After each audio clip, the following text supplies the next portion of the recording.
আমরা আজকে দেখব সপ্তম শ্রেণী ভূগোল প্রশ্ন, যেখানে পূর্ণমান রয়েছে 50 নম্বর এবং সময় রয়েছে 1 ঘন্টা 40 মিনিট।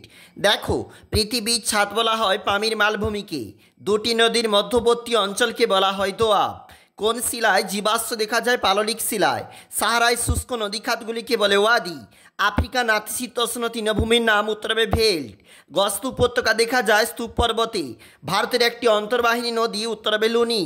ইতালির একটি আগ্নেয় পর্বত উত্তরে ভিসুবিয়াস। ভিক্টোরিয়ার জলপ্রপাত সৃষ্টি হয়েছে জামেসি নদীতে। হোয়াইট নীল ও ব্লু নীলে মিলিত হয়ে খার্তুম শহরের নিকটে। এরপরের প্রশ্ন, ওয়াদি কি?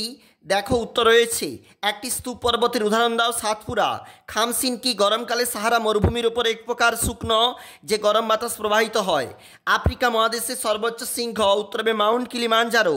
মধ্যগতিতে নদীর প্রধান কাজ উত্তরে বহন সঞ্চয়। পৃথিবীর বৃহত্তম নদী অববাহিকা আমাজন নদী অববাহিকা। ভারতের বৃহত্তম নদী উত্তরে গঙ্গা। সাভানা তৃণভূমি অঞ্চলে কোন ধরনের উদ্ভিদ অ্যাকাসিয়া বাওবাব জাতীয় গাছ দেখা যায়? পরের প্রশ্ন, পরের পেজ, এখানে চলে যাচ্ছি, যেখানে প্রশ্ন রয়েছে সমুদ্রপৃষ্ঠে বায়ুচাপ 1013.25 মিলিবার। একটি লাভা গঠিত মালভূমি উত্তরে সিন্ধু গঙ্গা ব্রহ্মপুত্র। দেখবে তোমরা ভেল্ট কি? নিচের প্রশ্ন 2 নাম্বার করে রয়েছে, এরপরের যে প্রশ্নপত্র 3 নাম্বার করে রয়েছে এবং পরের যে প্রশ্নপত্র এগুলা কিন্তু 5 নাম্বার করে রয়েছে।